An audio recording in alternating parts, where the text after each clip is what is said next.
Chez nous, il y a une règle, il y a quelque chose qui n'est absolument pas toléré, c'est le gaspillage alimentaire. C'est pas le tout d'être militant et de trouver qu'il faut changer les choses, faut s'en occuper, voilà, on commence à balayer à ses pieds. Le principe, c'est un peu zéro gaspille aussi chez nous, parce qu'en agriculture, il y a plein de gaspille, même avec les animaux. Quand j'ai entendu gaspillage, je me suis dit par curiosité, j'irais déjà voir de quoi on parle. Jette et finit par son assiette. Comment arriver à économiser en faisant ses courses tout en se faisant plaisir, mais en évitant de gaspiller, parce que quand on fait les courses, en gros, on fait les courses quand on a envie de manger, on a envie de tout.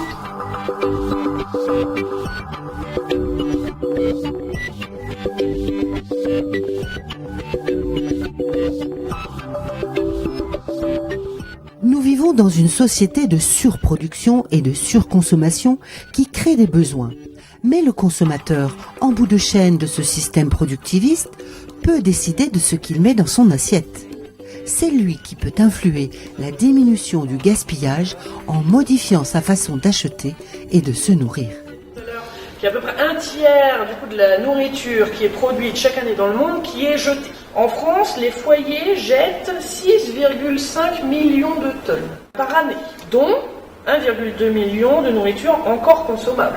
Par famille et par an, donc en prenant une famille de 4, ce chiffre, c'est 400 € à peu près, qui sont jetés à la poubelle.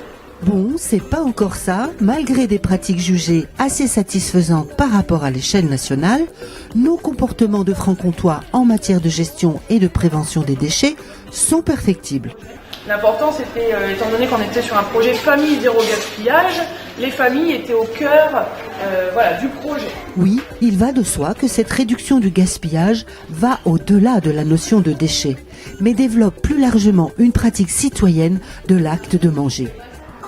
Les 4 ateliers, planification des repas, planification des courses, stockage des aliments par les réfrigérateurs, fruits et légumes, etc. Et la valorisation des restes. Une fois qu'on a des restes, qu'est-ce qu'on en fait? Donc là, on va cuisiner, on va parler aussi de ces différentes choses. Donc les familles auront forcément des choses à dire et nous, on pourra apporter des choses. Le but, c'est d'échanger. Mais c'est le soir même en arrivant que je me dis, tiens, je vais manger ça, quoi. Donc je suis un peu comme vous aussi, c'est que je me fous de mon placard, je me dis, ce soir, je vais peut-être manger ça. Moi, j'ai pas un jour pareil, une semaine pareille, où je me dis, tous les vendredis à telle heure, je fais mes courses. Donc on a parlé un peu de l'épicerie de base. Il faut avoir un peu, en termes d'épices, le minimum vital qui va vous servir à pouvoir faire un peu. J'ai compris pas mal de choses au niveau gaspillage alimentaire. Il y a plein de choses que j'ai mis en place en fait qui fonctionnent plutôt bien. Et aujourd'hui, c'est aussi pour pouvoir faire partager ces choses-là et apprendre d'autres choses. Par exemple, je n'ai aucune notion des quantités. Je ne sais pas faire en quantité. Il y en a pour demain, pour après-demain et pour après. Je n'ai pas appris à cuisiner. Si tu veux faire cuire ton truc d'épinards et puis ton riz blanc dans ton autocuiseur, ça va vite.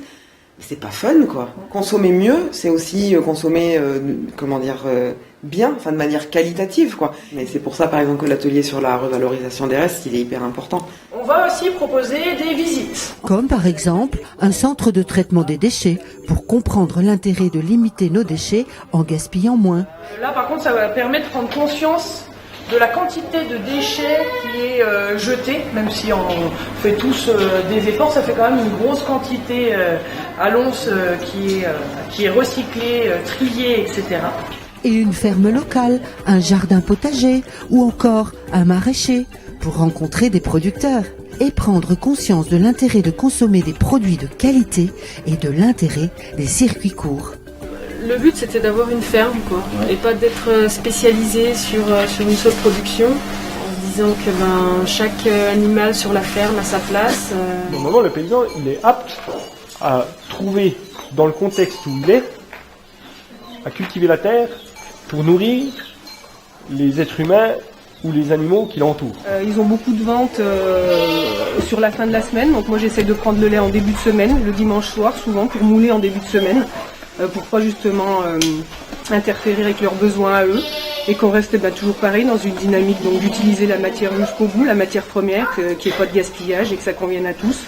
Sur Chapelle-Mijou, et puis après on a des zones de cueillette certifiées bio sur lesquelles on fait des cueillettes.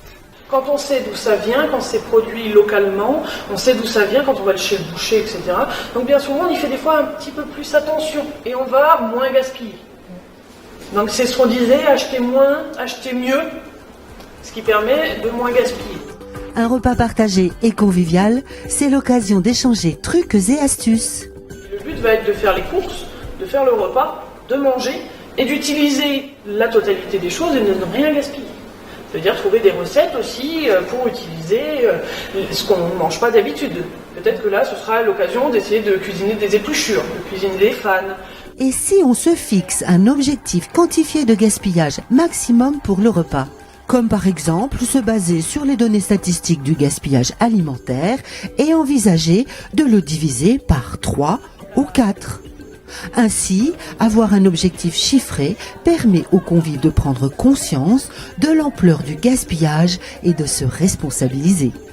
Et donc ça, ce sont des temps de regroupement où les familles seront ensemble.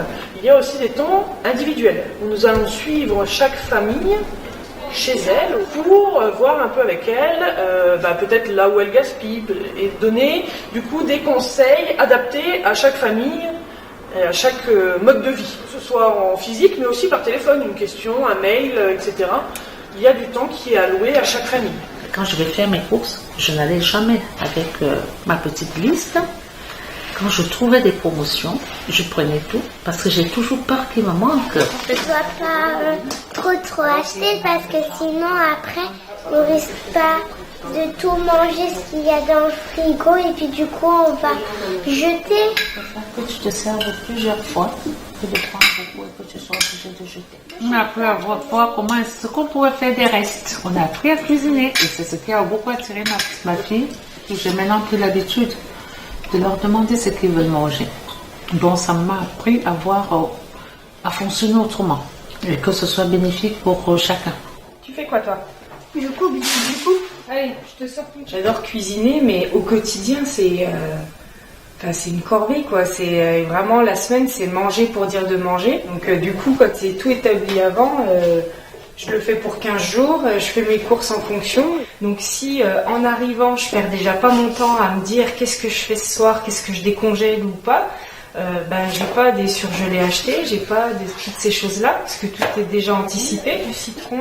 Après, des choses, oui, ça c'est sûr. L'organisation dans un frigo, les choses comme ça, voilà, c'est toujours intéressant. Pour nous, c'est vraiment important de faire avec ce qu'on a et puis d'optimiser ce qu'on a pour perdre le moins de choses possible. Tu as fait un choix, tu as pris cette quantité, tu l'assumes, tu la manges. Qu'est-ce que vous avez fait? Est-ce qu'il avait cuisiné? Il avait le sourire jusque-là, il était super content. Qu'on apprenne des trucs sur la cuisine, qu'on fasse des petites recettes. Ce qui était vraiment super, c'est l'échange avec les familles.